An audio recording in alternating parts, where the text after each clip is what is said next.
Welcome to episode 5 of the Truth in the Arena podcast, where we're speaking with coaches and performance professionals about the values, principles, and leadership ideas that they bring to the table in their coaching practice, and then moving that to the arena of the social, the political, and some of the bigger human life sides of their life. And today we are pleased to welcome Coach Ken Vick to the podcast. Ken is the president and high performance director of Velocity Sports Performance. He's just up the way from us in the South Bay area of Greater Los Angeles. Ken has worked with Olympic athletes in both the summer and Olympic Games, professional athletes in the NFL, NBA, pro volleyball players, pro hockey players, has experience working in the strength and conditioning department with the LA Kings, as well as with other professional teams in the greater LA area. So ton of skin in the game. Ken, thank you so much for taking time out of your day to join us here. Yeah, happy to do it. Great opportunity to talk about stuff. And apologies a little bit in advance as my voice is kind of shot. I did have 7 games to coach over the last 3 days with multiple soccer teams. So a little bit scratchy, but I'm going to pull it together because that's what we do.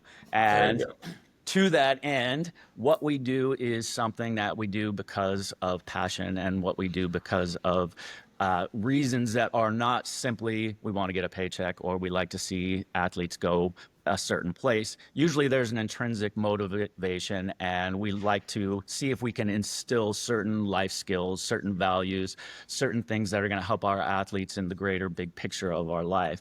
So can you talk just a little bit about the core principles that motivate you each day on the field and things that you are hoping to instill in the athletes that you work with?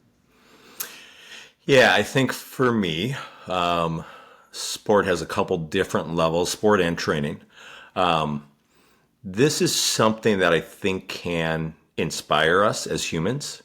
And that's kind of the big picture part. That's the exciting part, right? We watch amazing feats of human strength and speed and agility, and it can be pretty incredible. And we can push those things at the elite level.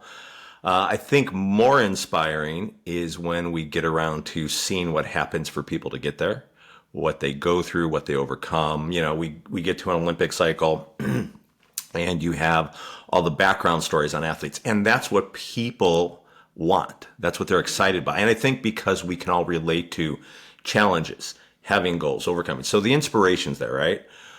But I don't think that's the biggest part. That's fun. That's kind of the sexy part. But I think the bigger thing for me that this does is it's about growing humans. It's about teaching. It's about helping people. And the training side in particular has a place to explore failure, has a place to explore a growth mind or build a growth mindset, explore it. It's a process, whether we're talking about speed or the technical and tactical part, the weight room.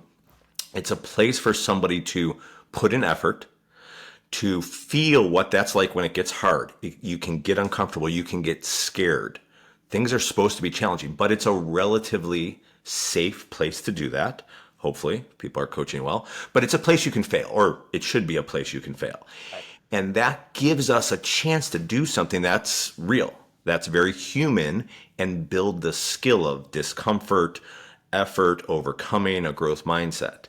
And I think if we do that, we have a chance to make better humans, people that are stronger mentally and physically. And when they have more strength, they have more resilience, they can stand up for things that are important and what they believe in. And that makes our team better, makes our school better, makes our community better, our state better, our country, our world. So for me, it's, a little idealistic, but I hope that we have a chance on a daily basis to make people better people. We give them a chance to become, and we help facilitate that.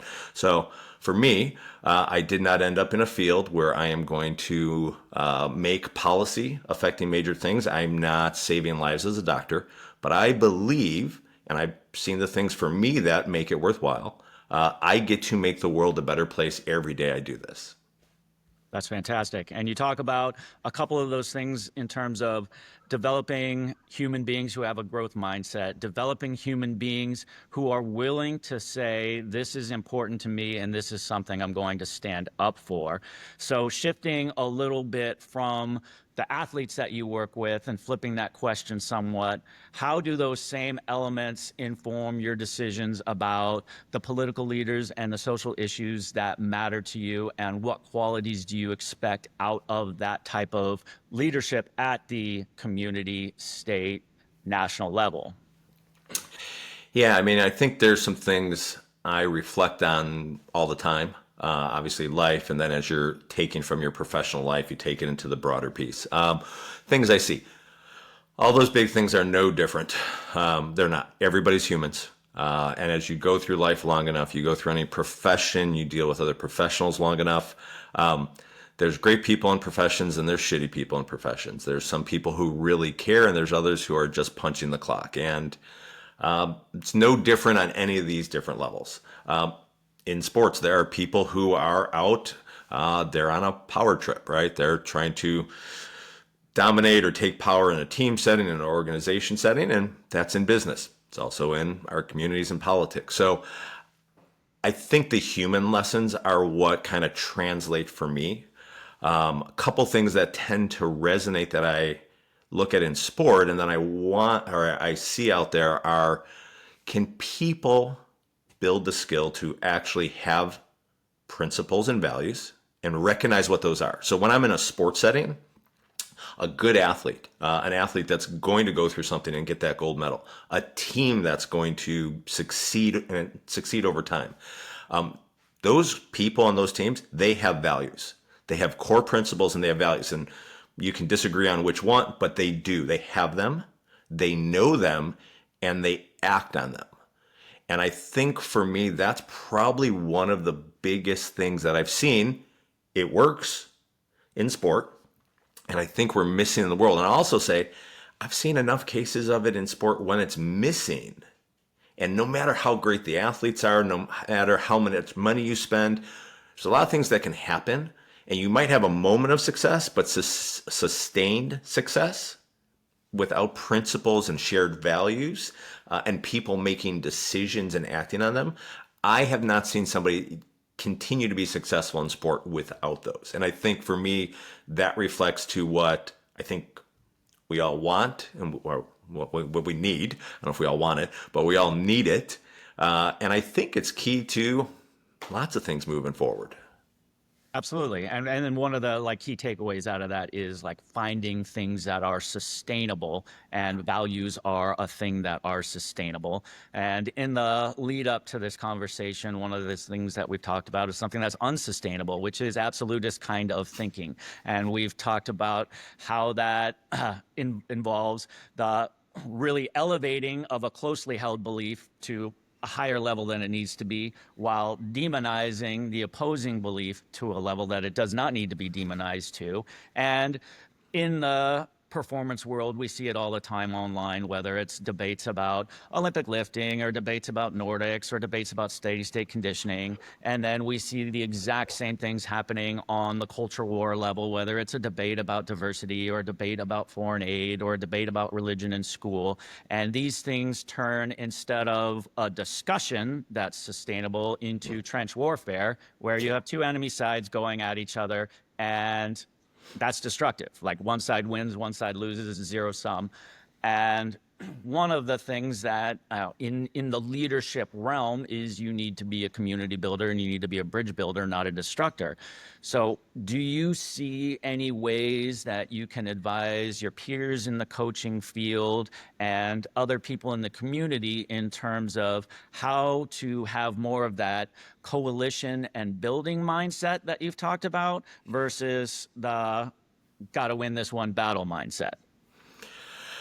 Yeah, I go back and forth. It'll depend on the day you ask, or I always believe we can. So I'm generally an optimist. I've seen enough reasons that I believe we can. There's days that I feel it's very hard. So it kind of depends when you're talking to me. I believe in and not or. Absolutist thinking, it's easy. I will argue it's lazy. Now, I'm not saying there aren't principles that you have to firmly believe in and fight for. There are. There's things in the world, in the universe that matter to that level.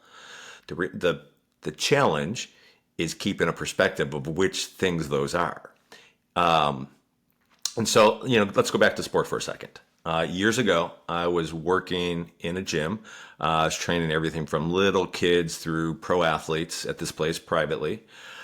And there was another. This was a wild place too. This was a back alley MMA place. We had some of the best MMA fighters in the world. This is 2001, 2005.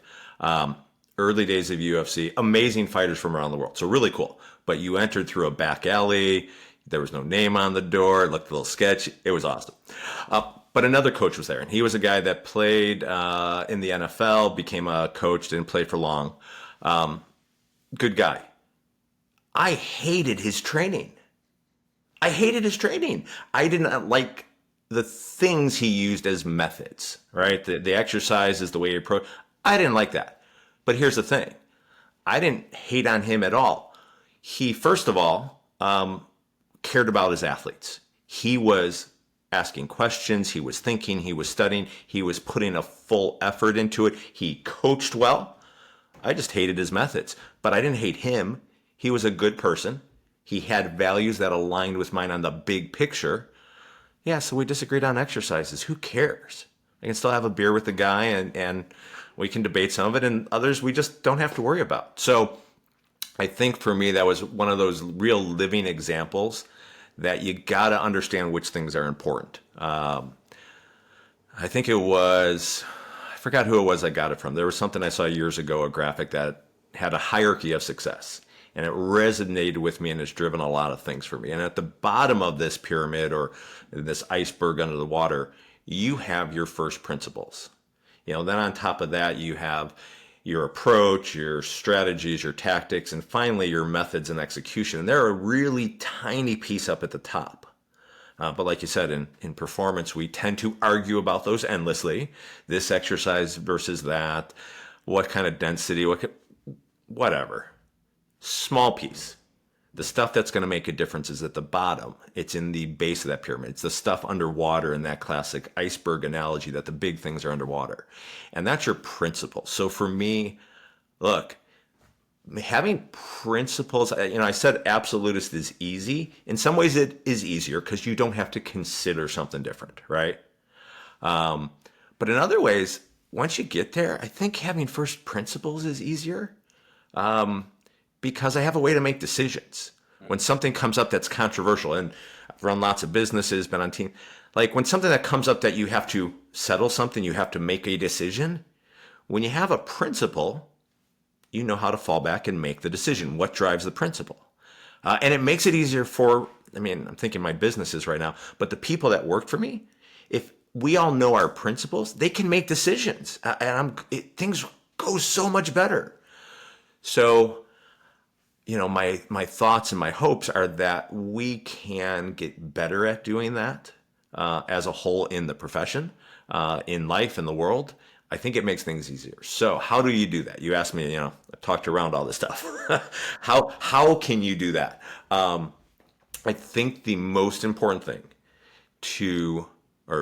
things to get past absolutism is, one, you have to be dealing with people. You have to be relating to people. It's easy to get siloed in sports organizations. These are the rehab people. These are the strength people. Here's the coaches. Here's sports science. And they might talk to each other in the hallway, but are they really relating? So you have to relate to people, because being absolutist, in my experience with most people, is really hard when you're talking face to face with a real human. So I think that's a big one when you talk about that more. The other one I think that really changes this is experiences. It is, whatever it is, you have to leave your little world. My little world originally was strength.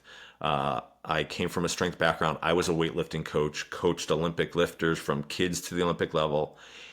And weightlifting was my hammer. For a while, everybody needed to be stronger and more powerful. Too strong or how strong enough didn't even make sense as a question. until it did, until I saw when it didn't work. So you have to have experiences, and that could be it's simple things. It's reading stuff. It's looking outside of our field. If I could give one strong piece of advice, it's once you start, even as you start mastering your basics as a young coach, start looking at other things in the world. Traveling, working in different sports. On our professional side of it, a lot of people spend their career in a sport. They play the sport, maybe they don't reach a high level, they become a performance or a fitness coach, they do it and they've never left that. Great, you're going to get really good at specializing in some things, but you're going to miss perspective. So for me to combat absolute black or white thinking or thinking, you have to relate to people and you have to get experiences. And if you do that, and you do the final thing that I think is important, and that's curiosity. Having curiosity, fostering curiosity. How do we do it? Can we foster curiosity in our organizations, in our athletes, and our teams? Do we coach by telling them, or do we coach by asking questions and making them think? And for me, it's the same thing. The athletes, the businesses I've run, the organizations I've consulting with, curiosity now in my world, Nate, has become the key trait. I didn't realize it till a number of years ago, but I hire for curiosity. Fantastic. And really an important point that you make there is about that bottom of the iceberg with the first principles, because again, everything, not just in coaching, but in most of life, comes down to an it depends. And when you're in that it depends moment, having those first principles gives you the, oh, then this is where I go in this moment. However, in that same moment, there is also a mindset that maybe if you set aside your principles and chase the win, and maybe your principles are actually an anchor that's holding you back from going the direction that you want in terms of the immediate success. And hey, if I just lie in this moment, that'll help me get this step forward. Or if I just screw this person over, that may help me in this moment. If I do some things to win this game, even if I don't feel great about it, but I get that little win, we see a little bit more and more that being kind of the way, but it's, again, in a non-sustainable way. So for younger coaches and peers, what would you say are some recommendations and pieces of advice in terms of holding to your first principles, even if maybe there's a short-term loss, because there's a longer-term win by being true to the things that you do believe in? That's a tough one. How do you do that? I hope that it comes from people being surrounded by communities, families, organizations, things from early on in life that help you build some principles and values. I don't think there's a magic answer. And I think, again, that kind of for me goes back to why what we do can be important, because we get to deal with those. But it's really tough. As a larger concept, how do we make people better at that? A million little things, a million little building blocks. Rewarding the person that makes that choice when we can. And it can be just simple things in an organization. So how do we do that? I said on the business side, having a first principle lets my team, my employees, my other people make decisions so I don't have to do everything. So one of the ways I always looked at that is if you make a decision based on that principle or this value and it goes wrong, I'm not mad. You're not going to be in trouble. If you make a decision against the principle, even if it works, we have to go talk about that. And it's kind of a little thing, and it can be silly stuff sometimes, it feels like. But if you start there, you create an environment where you're rewarding even making mistakes based on principle. And that's such a huge thing because it's how we deal with each other, our own families, our kids. I have 2 daughters. But it's also how we interact with each other. And if I interact with people that have a different way of going about things, they might disagree on in a broader sense, policies. We're talking about improving our quality of life. We're talking about these kind of phrases of safety, equality, patriotism, whatever word. And words are really dangerous because people put a lot of stuff into them. But if I can dig in and talk with them about principles, even if we disagree about some other things, we can start reinforcing where we agree and don't. So I don't know. It's a really tough question, Nate. I think for me, it's usually a million little steps. I think I think I've made the mistake, and I think I see others try to do it when it gets to the big thing, when it's to the important moment, and it's too late. And I think we talk about this in sports all the time, right? This is how you define culture, what you accept on the daily basis. Is leaving the towel on the floor in the locker room okay? While those seem trite at times, I do believe that those are little things that stack up. So I think it's small things done daily much more than any big thing. I don't know if that answered it very well, to be honest. No, it does. And, you talk about the small things done daily and the little things. And ultimately, as the last couple of questions, one of the things we've been leading towards is that sport and sport coaching and athlete development should reflect one of the greatest values of American life, which should be that America's a meritocracy. And the American dream is that if you put in the work, if you develop expertise, if you do things the right way, then opportunity will be open to you and not closed to you. And one of the things that has become a little bit more of a dominant factor in American life right now is that America isn't run as a meritocracy. We see in the Trump administration that the primary value is loyalty to the leader, and meritocratic things are actually hostile to that. So expertise, honesty, and having principles are run against that belief that loyalty is the dominant thing. And you kind of got there a little bit in the last question, where a team culture, as we repeat the cliche all the time, your team culture is set by the absolute worst behavior you're willing to tolerate. We all know that. If you tolerate that toxic player on your team because they're good, that's your Gonna culture. happen. Like that's it.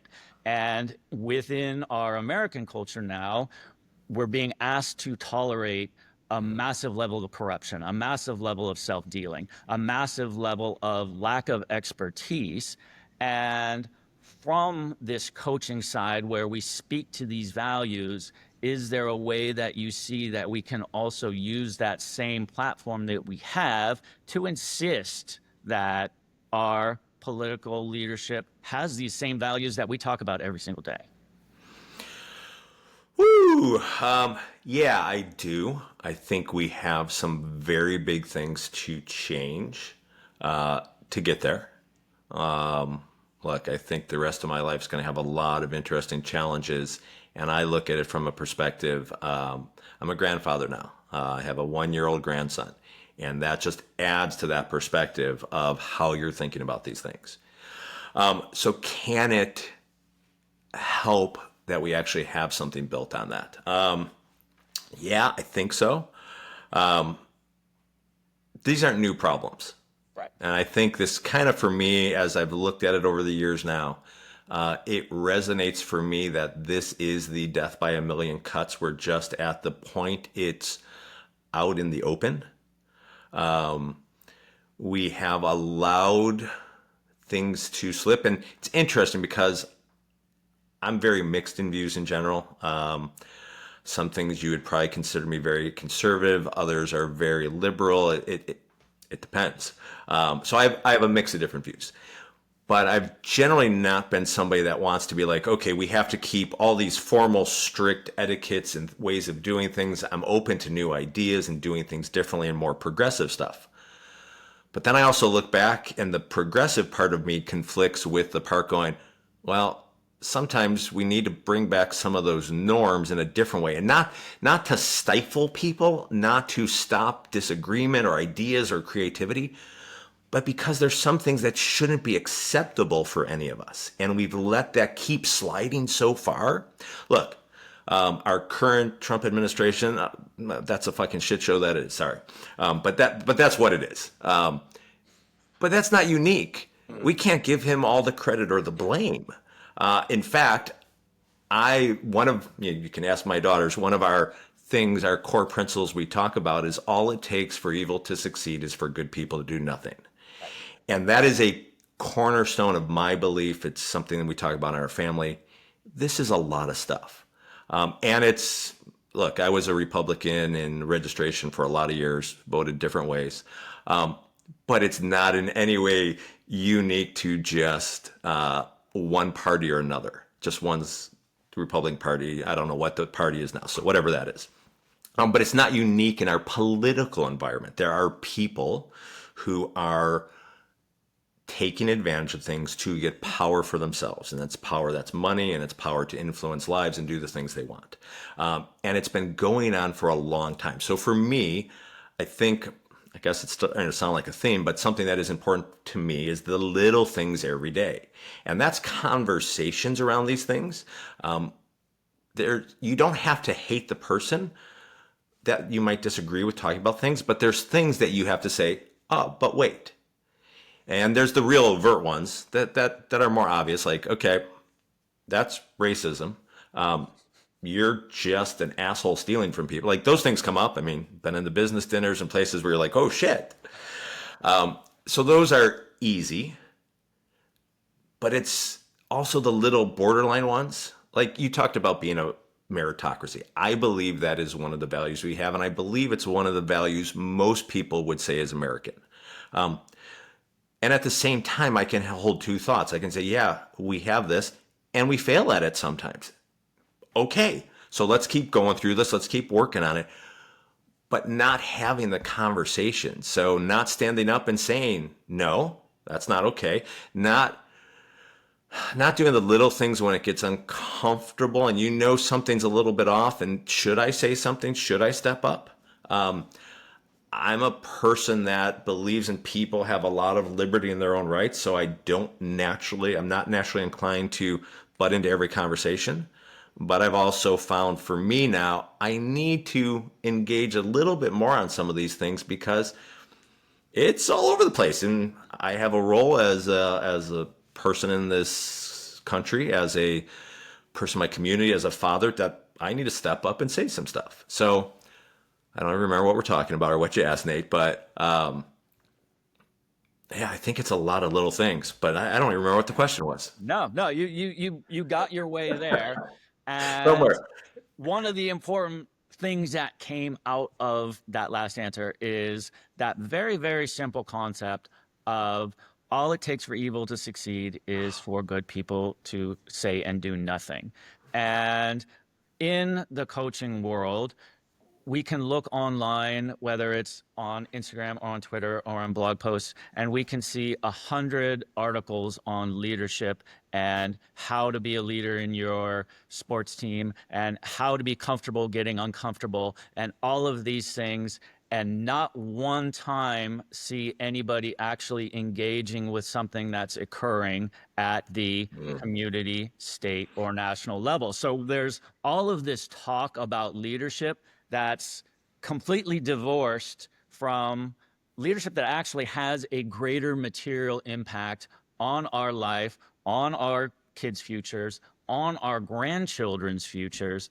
So how do you see ways to try to see if we can break through that side again? And one of the things that I think coaches are in just such a unique position within our culture to be able to say, hey, this is what leadership looks like. This is what meritocracy looks like. And this is where it's not. Like we have to be able to say, this is not it. So that's not acceptable. But again, there's just a whole lot of acceptance, and well, I'm not going to talk about those things because it's not my brand. It's, I'm in a big organization, and who knows who's looking at my social media posts and this and that, and those are real concerns. And I'm not saying like come out of your shoes and like become that person on social media arguing about every single thing, because that's not helpful and that's not good for careers. But at the same time, like if you do believe these things, these first principles that you're talking about, then when do you translate that to that greater political sphere where it does make a real impact? Yeah, you know, I love that question because it's something that I've thought about.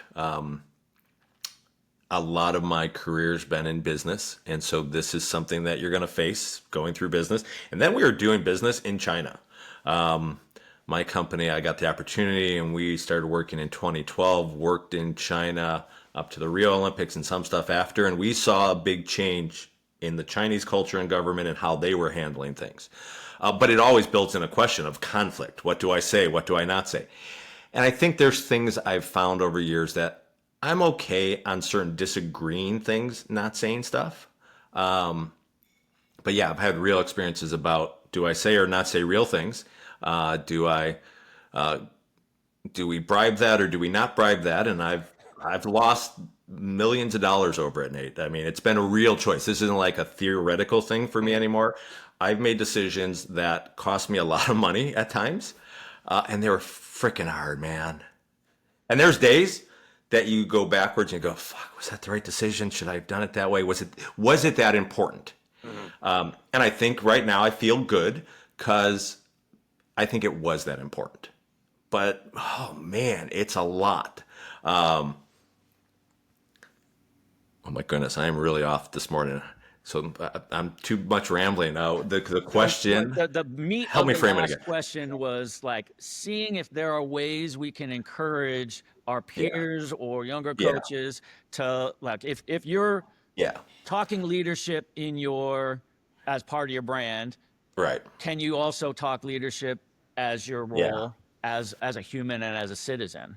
Yeah. And then, like I said, that's been the struggle I've lived in. And I tend to believe I can have the most impact on those day-to-day interactions. So for been a downfall professionally. I am not a go out and talk about it a lot.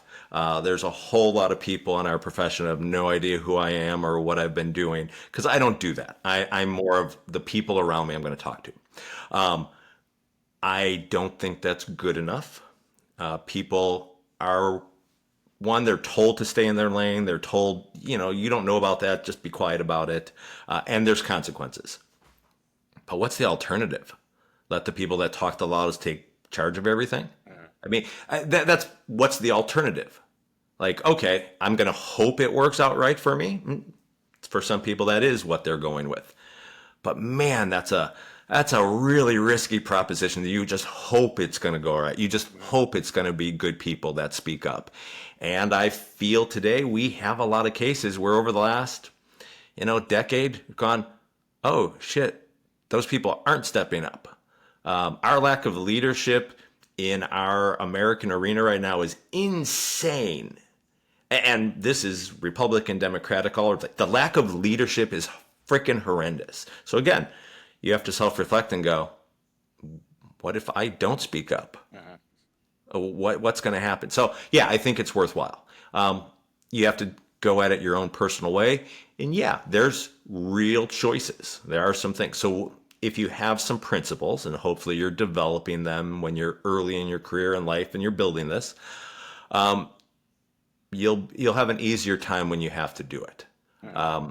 I think we need a lot more of it. I think we need these things not to be freaking acceptable. Things that are just painfully brutal and dehumanizing to people. This shouldn't be okay, no matter which way you're coming at it from. Like, it's a terrible term, but we often talk about public beatings. And not from the sense of actually physical violence. But I want you to be embarrassed. When you're such an asshole that you treat people like this, when you're such a bad person, in your actions at least, that you will do these things to others and publicly and be seen to, like, you need to have shame. You should be embarrassed or worried about showing up at the local restaurant because people are going to fucking look at you and, yeah, you're going to hear it. You should be worried about, like, how your community thinks about you, that you're going to be okay going to the Little League game. And not okay from a physical standpoint, but that everybody around's like, you're a jerk. We don't want to invite you to the coffee. We don't want you to participate because you're a bad person.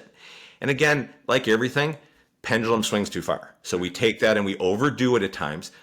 But right now, we're on the side of no accountability for lying. I'm living in a world where we just lie constantly. The emperor has no clothes and nobody's willing to ask. My disappointment in some of our institutions, our political leaders, our press, it's pretty bad. So what I can do about it is I can continue to do the stuff close to me. But I think it's a responsibility to talk about it more. Right. Yeah, I'm right there with you where the normalizing of the acceptance of being lied to is one of the things that blows me away because I'm like you, an optimist, and I'm a trusting person, and you get one chance to lie to me.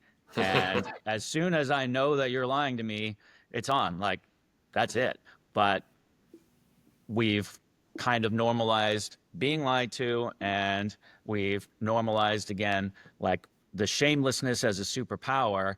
And there is an element in business, if you can be shameless and do what nobody is willing to do, Yeah. then there is a road to success that way. uh, but again, we've talked a little bit about the sustainability in the long term, and it's not really winning. No, there's no way we win as a society with what we're allowing to happen right now. And we have big existential challenges coming in our future. So we need those values and those shared values more than ever when those things are coming. Right. And one of the things that's been kind of a part of this discussion and something that we talk about with our athletes all the time is that, you have to be willing to be the one. You have to be willing to be the impact player. You can't Yeah. just go with the flow. And the real ones are the ones who step up when it's the bottom of the ninth with 2 outs, or when you're at the free throw line at the last second, or when you have to take that big PK, or whatever the case may be. You have to be willing to be the one. And then on the coaching side, you have to have that same idea that like when it's time, like I'll be the one. And one of the things I've talked with a couple of the guests about is to that same kind of point is your vision of patriotism and how you bring that to bear in your own life. And Tony Holler talked a great deal about how his view of progressivism as being truly patriotic. Like it's patriotic to want these certain things that are good for the good of everybody.